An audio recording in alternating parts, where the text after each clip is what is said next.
Bienvenidos a esta estupenda vivienda situado en el barrio de Estrella, en el distrito del Retiro.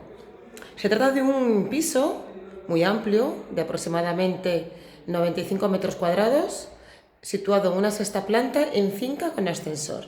Vamos a entrar en la vivienda. Nada más entrar tenemos el hall recibidor. Es una vivienda que está en buen estado, aunque sería necesaria alguna actualización en cocina y baños. Suelos de parqué, está perfecto. Aquí tenemos la cocina, que la cocina sí que tiene su placa vitrocerámica, todos los electrodomésticos, pero con una actualización pues quedaría evidentemente mucho mejor. La vivienda en origen era de 3 habitaciones y 2 baños, pero se ha quitado uno de los baños que estaba situado en esta parte de la cocina. Aquí continúan las tomas por si se quiere poner, revertirlo otra vez en baño, poner lavadora o lo que se necesite. Y la cocina da a esta terraza en el patio interior. Es una terraza amplia donde se sitúa la caldera y donde se tiende la ropa. La calefacción es central, pero el agua caliente va por gas natural, por eso tenemos la caldera ahí fuera.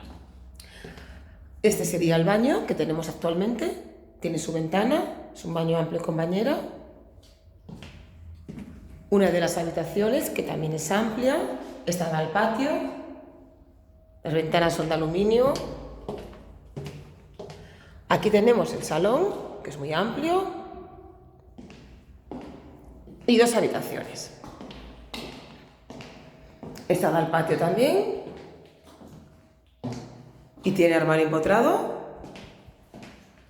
con maleteros, tiene mucho almacenaje como se puede ver.